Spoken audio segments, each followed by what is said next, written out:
Et finalement, une question sur ce premier cas de la nouvelle souche contagieuse. Qu'est-ce que ça va entraîner comme mesure, par exemple? Est-ce que vous pensez à un resserrement des mesures selon l'allure que ça va prendre?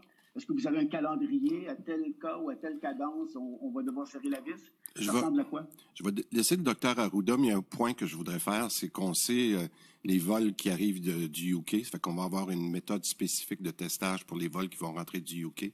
Mais pour la nouvelle souche, là, je vais laisser le docteur Arruda. Oui, on a effectivement détecté une nouvelle souche dans une famille dont une des passagères revenait du UK. On connaît maintenant aussi plusieurs pays qui ont démontré certaines mutations. Certaines sont plus significatives que d'autres. Donc, au cours des prochaines semaines, là, il y a des questions, dès maintenant, des questions qui vont être posées aux gens s'ils ont fait des voyages. Et quand ils auront fait des voyages à l'extérieur, il y aura des tests de dépistage qui vont leur être offerts pour qu'on puisse détecter à partir des tests qu'on a au Québec et aussi d'un test de Génome Québec, d'un test de génomique, la nouvelle souche. Actuellement, il n'y a pas d'indice, je tiens à le rappeler, qui démontre que cette souche-là, elle est plus grave que les autres en termes de mortalité, morbidité, mais elle serait plus transmissible.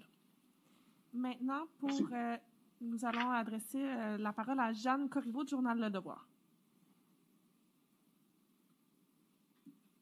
Oui, bonjour, vous m'entendez? Oui, très bien.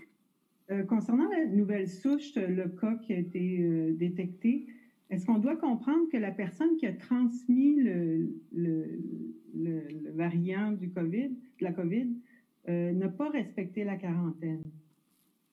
Non, au contraire, la personne était en quarantaine.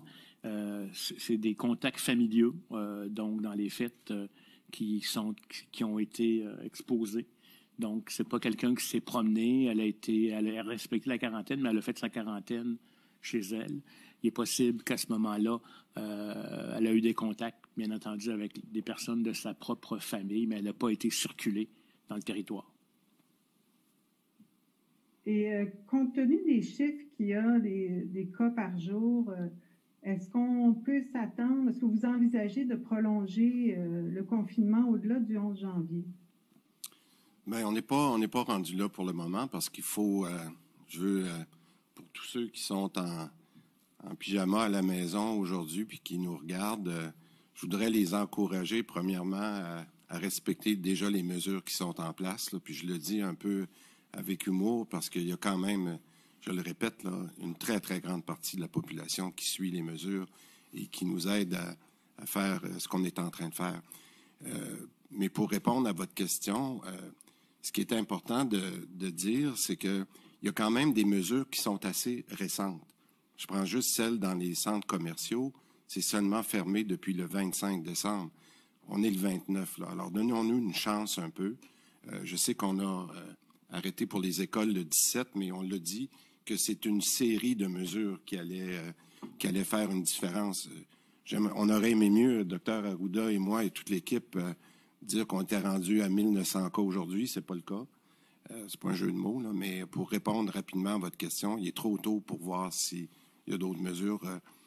Continuons à suivre les mesures sanitaires, puis on va faire comme on fait à tous les jours. On va vous informer, mais pour le moment, il y a pas de nouvelles mesures.